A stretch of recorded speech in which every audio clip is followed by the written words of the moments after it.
Hi, my name is Kobo, and this is my channel where I like to talk about paleo media stuff. Today's going to be a little bit different. It's going to be the first part of a two-part series where I talk about the Jurassic World Evolution trilogy. It's more like a podcast thing today, but when I did this, I had a lot of problems and I re-recorded a couple of times, and so my energy's a little down in some of this, contrary to where I am right now. So just know that going into it. Okay, so I hope you enjoy today's episode, and see you for the next one too, hopefully. Talking about Jurassic World Evolution, but before we go into that, I want to go into a little bit of the history. Now, there was a park builder on one of the handhelds games. I don't know if it was a PS, I don't know if it was Nintendo. I didn't play that ever, so I can't talk about that.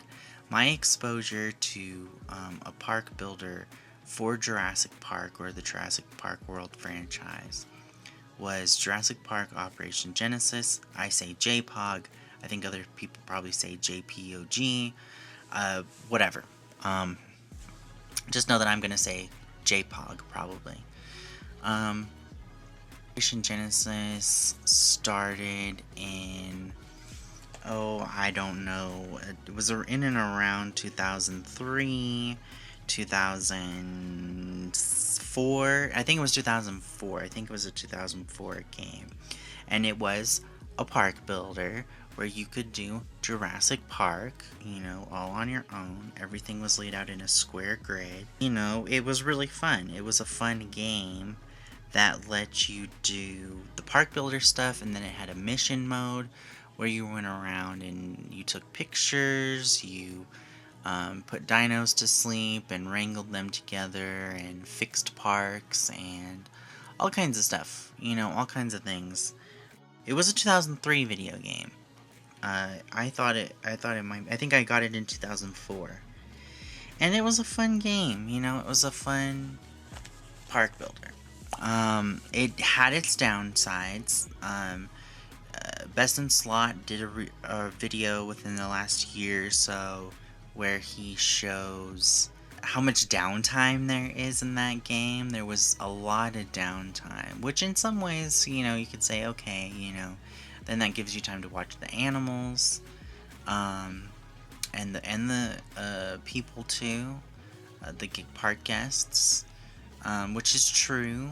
But also, it could be a little like, okay, I'm just waiting. I'm just waiting for these fossils to get ground up and the genetic material extracted, or I'm waiting for an expedition to get back from the field, or I'm waiting for research to get developed, or whatever. And so, it has its ups and it's had its downs. There was a lot of content cut from JPOG. There was, I can't remember all the species that were cut, but there was going to be a Patasaurus and a couple of other animals that would have rounded out the roster nicely. And there was things like they were going to have gates that you could place between the enclosures, and just at the edges of the enclosures, so that you could get animals in and out of the enclosures without the enclosures, being broken. I think otherwise you'd have to put them to sleep, or you'd have to manually delete some fencing, herd them inside, and then fix the fencing. And then there was the good and bad of the animation, which the animation was I don't know all the words for it, but the animation was cool in that, different behaviors were not hard-coded into an animation preset. I don't know how to describe that, but it basically entirely different from Jurassic World Evolution. It was, they could have these behaviors and they could do them sometimes back to back. There was no getting lined up for an animation to happen. It just happened. And in some ways that allowed for some flexibility that made the animals seem more alive, more random, more like, chaotic in the way that actual living animals may seem, because you're not inside the body of a squirrel or whatever. So when it stops to do a little scratch or whatever, you might be a little surprised, because you're like, oh yeah, I didn't know that was coming. The squirrel knew that was coming because the squirrel's in a different body, but I didn't know that was coming. Or like watching birds and suddenly they'll break out in a fight, and it's like, I don't know enough about the little birds in their little bird world and why they would suddenly start fighting. Maybe you could surmise that, oh, they're at the feeder and one wants to get to this perch to get at the seeds instead of that perch, and blah blah blah blah blah. But you don't entirely know their world, and so you can watch them and you can be surprised. And I think that was what was good about that stuff with JPOG. What was bad about that stuff was that it could get caught in loops where the animals would do the same behaviors and at the expense of their survival mechanics. So they would stop getting food, they would stop getting water, because they would be caught in these loops.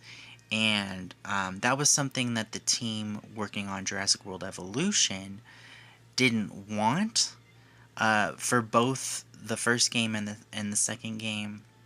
And so we got something very different as far as animal behaviors. So, there are pluses and minuses with all of that, right? And I don't think either path is better than the other. I think it just depends on what the devs are capable of doing, given, the time allotted, deadlines and all of that stuff, the engine that you're working with, etc. So, and there was lots of modding, and that kept it alive for quite a few years. I think that's everything for JPOG, but that is all we had, basically, except for the mobile games until 2018. We didn't have another game that was for PC, Xbox, PlayStation. I think that was it. I think that was all. We didn't have anything else that wasn't a mobile or a handheld console. Because I think there might have been some stuff for handheld consoles.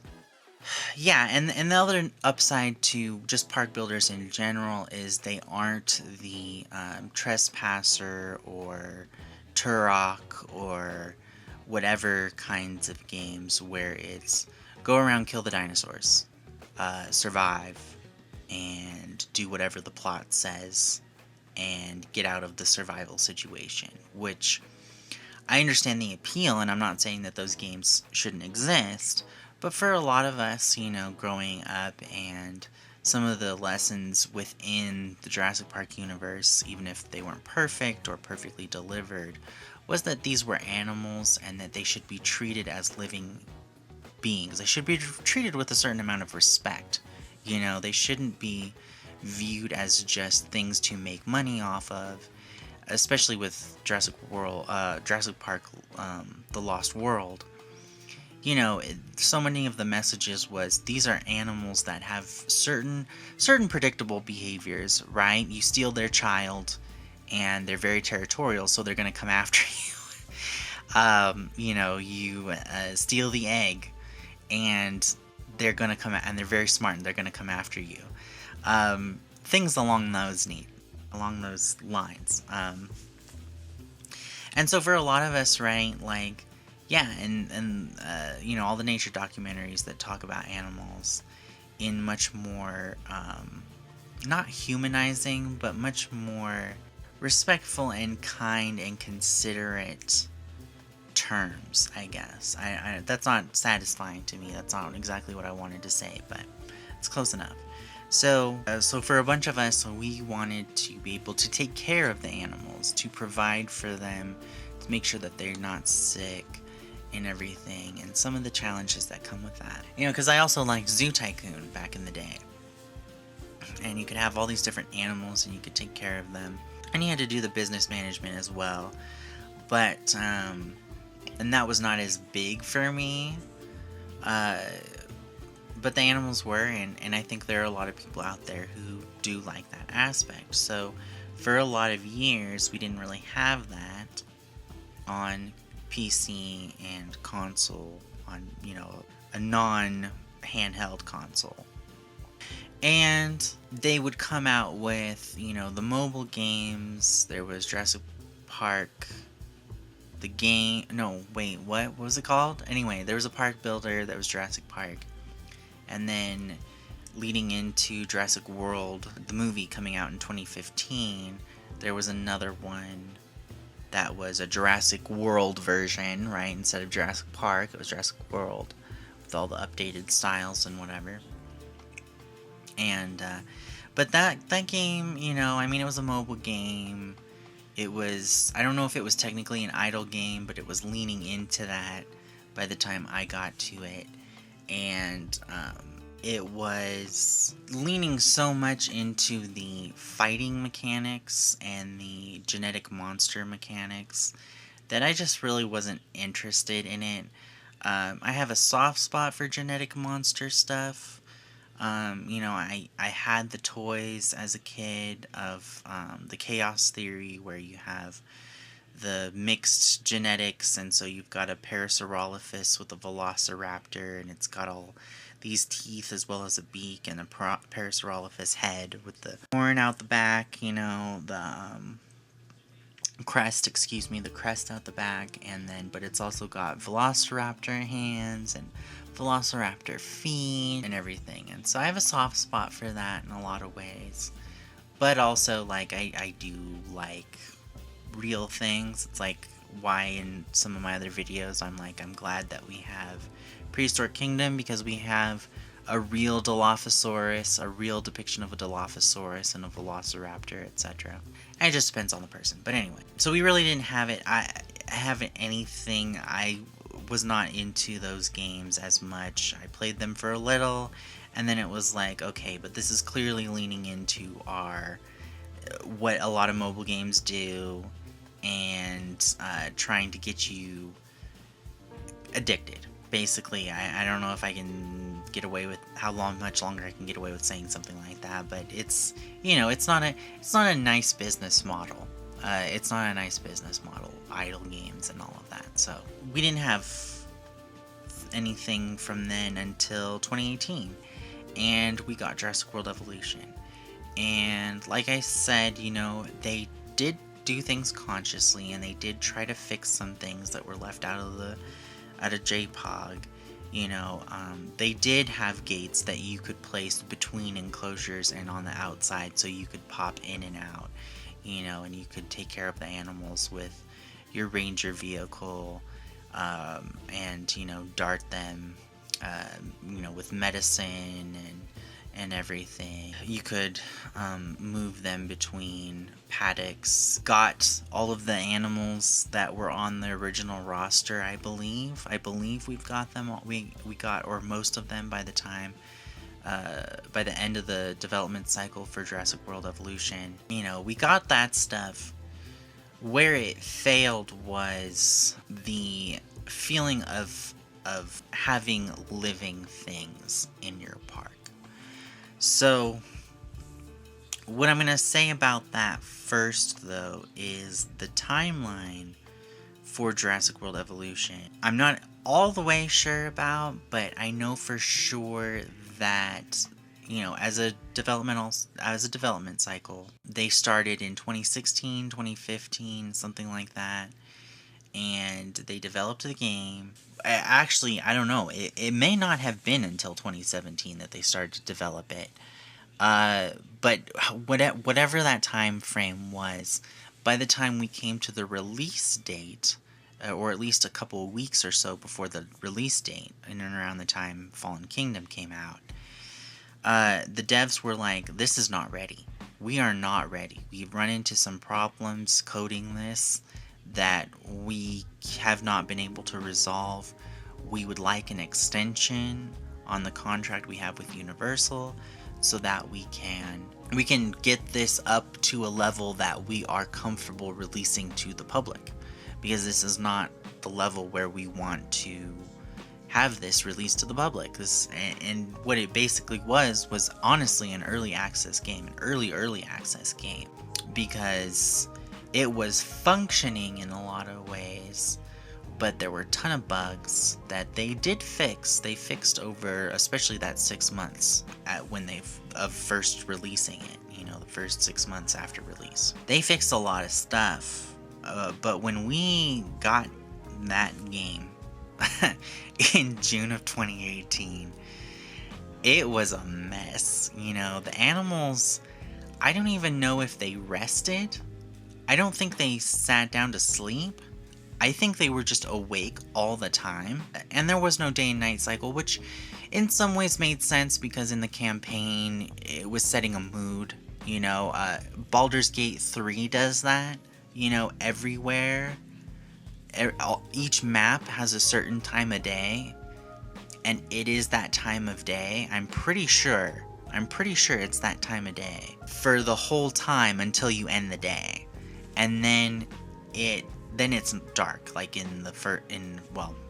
don't know if that's spoilers, but especially the first area, it seems to be midday for like the whole time you're playing, and then when you end the day, it's dark and then stuff. So, which again is fine. That's not a bad thing to do in a game. However, there was a cyclical nature to Jurassic Park Operation Genesis. There were seasons and everything, and so having no passage of time in the first JWE game was a little funky for some of us, I think. And so eventually they would do the day and night cycle and all of that. So that's a minor thing. But again, some of the other stuff surrounding the animals was just so lifeless. They were so lifeless. They ate, they drank. And I think maybe within the first 3 months they implemented sleeping. But that's really limited, and fighting. And they had fighting mechanics, and hunting, which is a little less limited than I was thinking. But also, those are 4 basic things. Fighting, hunting, eating, drinking. Those are the most basic things I can think of when coming up with a video game that has animals in it. Meanwhile, as many problems we may have with Planet Zoo, because it has some of the same limitations in some ways of things being, kind of rote, kind of mechanical. And from what I've heard, because I haven't played in a couple years, the brachiation is still not quite right. The climbing animations for certain primates still just isn't quite right. But as many problems as that has, it has right from the gate, you could play with toys, all the animals could play with some kind of toys. They interacted with each other. I believe they had some more interactions with each other. And that's not just like the mating animations, which obviously is not actual mating because it's a game rated for kids. It's just a little lovey-dovey. I think maybe hearts come out, they rub up against each other, and that's... But anyway, there was just so much more to them. And from the very beginning, which released the year after. It's a 2019, so it came out a year after. So, anyway, so long story short, Jurassic World Evolution was a disappointing game. And even they said it was a business management game, and that is true. It is true, it was a business management game. It was not a dinosaur caretaking game. It had elements of that, but it was never billed as a dinosaur caretaker game. It was always billed as a park business management game, which of course being a zoological garden style a zoo style game, you would expect for there to be animal caretaking aspects of it. And it did technically do that, but they weren't very in depth, and again, the animals just felt so stiff. Oh, they had a social animation, and guess what the social animation was? They all stood in a circle, like it was in 8th grade or some shit, in the hall. That was the social animation, which is really funny and was memeable, especially with they did that with the Struthiomimus, the weakest and for a long time the smallest animal, or one of the smallest and weakest animals in the game. And it was funny, it was fun, some funny, but it was silly because all of the animals had that same animation. And while there was some attempt to like put a lampshade on it and just bring attention to how silly it could be by making it so that they could socialize with the goats, the live food for the carnivores, besides the other dinosaurs if you wanted to do it that way. The goats could interact with them and be part of the social circles, and then get hunted down, which again was some irony. It was silly. It was a good touch by the devs. However, it would have been nice to have more social interaction. So that's Jurassic World Evolution in a nutshell. They did the beginning product and the end product were worlds apart. The end product, after all of the DLC and all of the free updates, you didn't need to get all the DLC, but after all the free updates, that was a complete game. Was it a great game? No, but it was a complete game, and it was worlds apart from what we got in the beginning. But it was not a great game. It was okay. Again, in some ways it really did pale in comparison to Jurassic Park Operation Genesis. And that's too bad, because a lot of people were really excited for that game, and the fact that it ended up being so disappointing sucked. It sucked. So now they ended up, they said they were going to support another thing that's really annoying. They said they were going to support Jurassic World Evolution for 2 full years of game development, right? After release. They said it was incomplete, We're going to make this the game that we wanted to have it at release, and we're also going to do a bunch of other stuff. I believe that was the statement that they gave. And in a lot of ways they did do that, but in other ways it was still disappointing. Anyway, they did not fully support it for those 2 years. Not really, because what that sounded like was they were going to be constantly improving it over 2 years, when really it ended after a year and a half.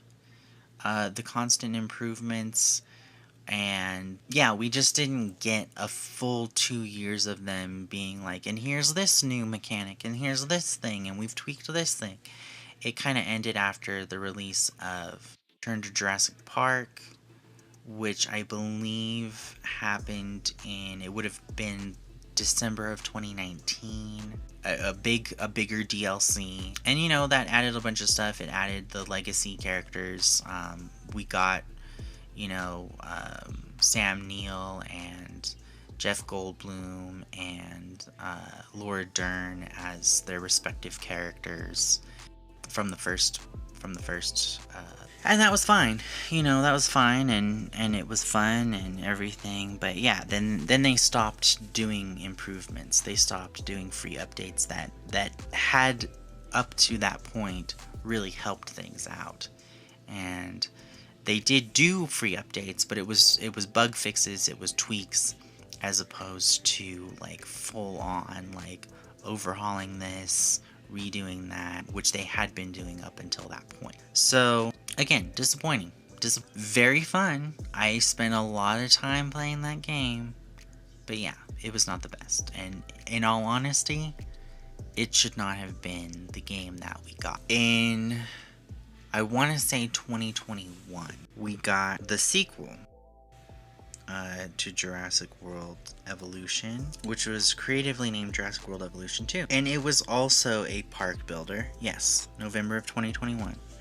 It was also a park builder. It was a vast improvement on the first game. I am not saying it's perfect. There are a lot of things about it that could have been improved. Some weird things that are missing. But it was a big improvement, and I was much happier at the end of development with Jurassic World Evolution 2 than its predecessor, because the animals felt much more alive. After a little bit, they could get a little bit repetitive with their animations. Each species or certain classes of certain groups of species had pretty much the same animations as far as like social animations and sometimes feeding and blah blah blah blah blah. Although I think they did try to vary the social animations a lot more. I think most species had something along the lines of a special animation, a social animation, but I'm not sure. In the beginning, so many of the animals had social animations: eating, fighting, drinking, resting, sleeping, and a couple of idle animations, a couple different idle animations, one sitting, one standing. And so just there, just that's I'm getting close to 10 different animations. Whereas the first one, and the first one did elaborate a little bit, but the first one was really, I guess I did forget the same social animations, but it was more like 5 or 6, and they were not like special. Whereas the social animations with the animals in the second game do vary quite a bit. Some of them nuzzle against each other, some of them roar at each other, some of them do both. They nuzzle against each other, and then one of them is like, "Wait a minute, what are you doing?" and roars at it. Some of them do like a little fighting thing. Some of them do silly topple each other over, play fight. It varies more. And there's a lot of care put into those animations. There was a lot of care put into... I guess there were breakout animations in the first game, and there are in this game, but it just, they have more life. They have more life to them. If you want to look up anybody who has all of X animations for whoever, even if it's DLC, those are prolific in YouTube. I'm sure you can find them. And they are very interesting, and a human kill and all of that stuff, which not all of that interests me, but or I would have happen in the game, even, especially with the human kills and stuff, especially if I was playing sandbox. But it was something that was there, and it was interesting, and it was depth to the animals that we did not get in the first game. So that said, and again, I want to reiterate here that I loved the second game. I wish the second game had been the first game. I wish that they had spent the time necessary to really develop the out of the first game to give us the second game, because it was amazing, honestly. Like, it does have its faults, If you are the kind of person who wants to do a Planet Zoo style thing, or a Prehistoric Kingdom style thing, then Jurassic World Evolution is not going to be for you.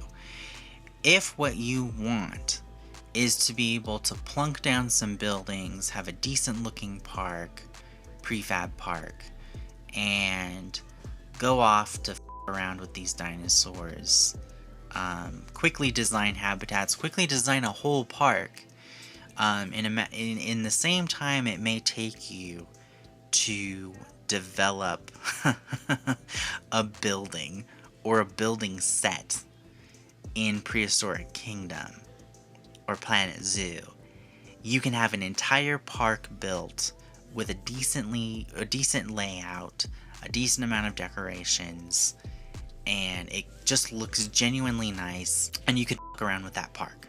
Whereas the others, it tends to be more like, well, let me f with this gutter for the 11th time, or let me, resize that, or, oh, I could have added that to this building, or, oh, look at, I should rearrange this foliage to look a little bit more like a zoo, or, the rock faces, I should develop the rock faces the right way. Just, all that stuff, and which are fun for different reasons, both of these different things. But yeah, it's a different kind of game, Jurassic World Evolution 3. 2, excuse me. Different games for different players and different kinds of people. By the end, I had played it so much that I almost wish I hadn't played it as much, because I was kind of like running into some walls, and the terrain tools and stuff are limited in Jurassic World Evolution.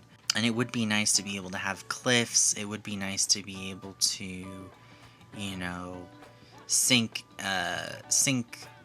the enclosures into the ground, or vice versa, or something. It would be nice to have more terrain options, even some customization options. There was some customization that was brought to the prefab buildings in the second game, which were really nice. It was nice to be able to rearrange, like, oh, and I can have this lights on the building, right? And I can do all kinds of colors with the trim and the main color, and and I can have different color lights and stuff like that. And all of that was amazing. All of that was so much better than the first game. It was great to be able to do that. It was great to have placeable rocks that you could move around, but some of those limits are a little too limiting in some ways, and a little frustrating in some ways. But again, if what you want is a game, you can plunk a bunch of stuff down and make it look pretty good and mess around, that's a game for you. I just need to say for this next part that this is allegedly, and I do not know everything. So allegedly. I don't have as much to say about the history of the development of this game, other than to say that in spite of the fact that Frontier was doing well, there was a point where, as far as I can remember, the company was not growing, but it was doing well. And they still, because it was not growing, because a couple of titles took some hits, which was not Jurassic World, nor was it Planet Zoo, they laid off a bunch of people. And, which is not unusual in the tech world, in video games, and, software and hardware, whatever, anything to do with computers and stuff. It's not unusual. Microsoft was doing the same thing about the same time, and for the year when it first released, when this game first released. But that's also really disappointing. Now we're starting to get away from, I'm getting away from the game itself and towards the company, because at this point, there's been a clear pattern here. And while in the past I kind of I defended the way Frontier has released materials, has released products. And I also defended how, it really isn't the game's fault, right? It's not the dev's fault, It's not the dev's fault for the state of the game necessarily, because, they have limits. They have limits that that are set by the company, by a completely different company, by Universal, in the case of the release of the first game. And also other things, like what they can and can't do. I don't know if it's quite as tightly, as constricting as something like Disney. Disney's really, really in there and strict about how you represent them. I don't know if Universal is as strict, but still, there are limitations there. And so I do not blame game devs for the entire state of the game, because again, they are working under certain limitations, and a lot of those limitations are artificial. They are not made because they don't have enough time because, but there are deadlines imposed on them by corporate, by the management. And so I just want to say that up front, this is all alleged. I clarify that in a second, but I still just wanted to make sure that if you can't start working on a game until a year or a year and a half before it's supposed to release, game and the engine that you are given to make the game in has fatal flaws, which according to, this is some alleged stuff, but according to some of the stuff that we got, the leaks, the supposed leaks, and the leaks from the time during the development of the first game, post-release, was that the engine used to develop Frontier Games, Cobra, had a ton of limitations that would not allow them to do certain things with Jurassic World Evolution. And I believe also, by extension, because they were supposed to have overhauled that in whatever way. I'm not a developer. I'm not a coder. I don't code things at all. I'm really bad with that stuff. So, my first-hand experience is limited. My knowledge is limited. However, this is rumor. This is passed on. This is not something you should go around and say, well, this is for sure what happened. But, my understanding is that Cobra was limited, or at least the coding that they had done within Cobra for those games specifically, for Jurassic World Evolution, had heavily limited what we got. That, as far as I know, that's true. I don't know. I wouldn't be surprised. But no matter what the reasons were, I really don't think it was a bunch of game devs were not doing their job. I think it was probably larger limitations. No bad feelings here. Because to be quite frank, because that is something that again is not specific to Frontier. It is a industry-wide problem. Game devs do not get treated well. Like so many employees, they don't get treated well, so I don't blame them. However, with knowing that stuff, knowing that, in some ways, right, the release of so much DLC, I'm still pretty okay with. I'm pretty okay with the, them releasing every 3 to 6 months, they release a new paid DLC, just boost sales or whatever. And in a lot of ways, I'm okay with that, because none of it is or very little of it is necessary to play the game better. Sometimes one of the animals in a DLC pack, an animal pack, will boost your ratings much easier, but they do a pretty good job of balancing the internal mechanics that allow you to, you release a Chronosaurus or somebody from one of the DLC packs, and yeah, they're worth a lot more as far as appeal, so they make your parks better. But they don't, and they may cost less than a Mosasaurus and involve some less time, but they also are still really expensive to make on the front end to get the fossils and stuff. And I felt like it was balanced enough. Don't quote me on that, though, because I never did the math. I never really looked that hard into it, because, again, eventually I was a sandbox player almost exclusively. If I was doing challenges, I was doing what worked, and I was not really, this was also a while ago, and I'm not the person to come to as an expert for all of that stuff, but anyway. So, I don't think they really contributed that much. I think most of it was aesthetics. Most of it was, here's the new animal, and here's the new social animation, and all of that stuff, right? So, and it was not pay to win. I never felt that it was pay to win, right? But there's some sticky stuff there's some icky things with the way that they, release the game and then they release a DLC, paid DLC, animal pack, within the first 3 months. And it's like, within 3 months, that means you were already basically had that done. As far as I'm aware, again, this is coming from someone who doesn't know game development, but as far as from what I've seen online, that's probably already done and could have been shipped out.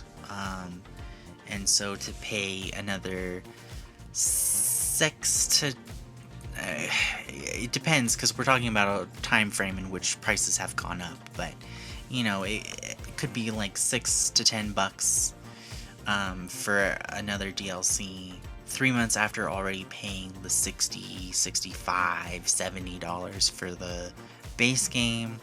It's a little weird, it's a little shaky.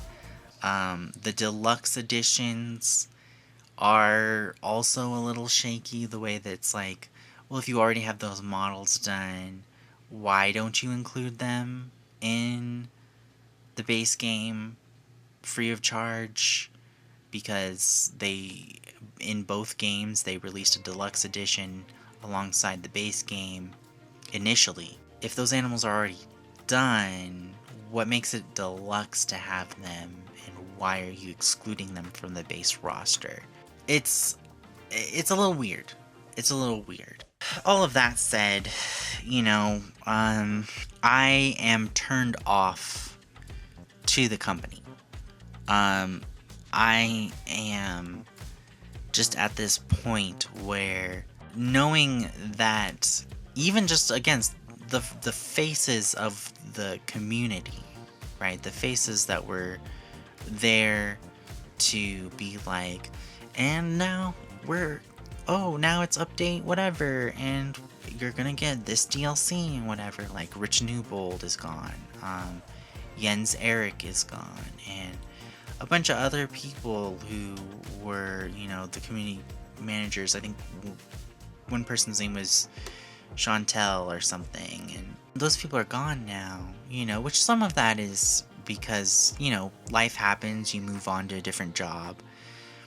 But some of that is also happening because people are getting fired because this company has decided, like many companies, it's not just them, but still, this company as well, has decided that if it is not growing, it is therefore doing bad.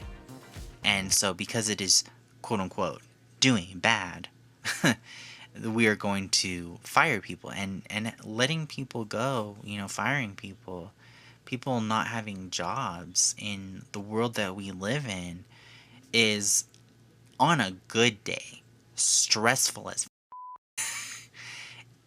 it can be just absolutely stressful to not know where your income is going to come from. It's up. At the end of the day, it's up. So I'm just kind of turned off by the company, and what we're about to talk about is the third in the trilogy of games, and that is Jurassic World Evolution 3. And while I am excited to see what they come up with, at this point in time, knowing that fraught history of development cycles and everything, and again, layoffs in the face of a lot of profits, that this company, it's not the biggest game company out there, but it's gotten a lot of profits. I don't plan on pre-ordering the game. I don't plan on getting the game until it's well into its development cycle and on sale on Steam, to be honest, because the games have been fun. I got to relive childhood in a lot of ways. I got to expand on that, right? Because there were certain things we could do, especially in the second game, that we could not do in JPOG. A lot of really cool stuff. Even first person, which I didn't think I needed, is an amazing way to explore your parks and everything. It's I'm not gonna do it. I'm not gonna be on the bandwagon of early purchasing, of pre-ordering and buying this game until it's on sale, because I don't like the company anymore. It's not that you know, they out of a sea of companies are the worst or even especially bad. It's just the way things are, and I think I would rather spend my anywhere from 10 to 30 bucks on an indie game that has had a lot of love poured into it and has hopefully treated their employees better, since the employees probably own the independent like production company or whatever, dev company, whatever, hopefully. But I would rather spend my money on that than, these bigger games, these bigger companies. And again, Frontier is not the biggest, but yeah, that's where I'm at as far as that goes. So anyway, I hope you enjoyed that little brief foray into a little bit of the history, very rugged, loose oral history of Jurassic World Evolution, the game that came before it. That, as far as I know, was the principal influence. And some of my thoughts on the current state of Frontier and things. There may be a more detailed video about that, because there's something that was brought to my attention in looking at this, but that will come much later after I release part 2 of this 2-part series. So if you liked part 1, please give it a like and all the things, and thank you for listening, and we'll see you again next time. Bye.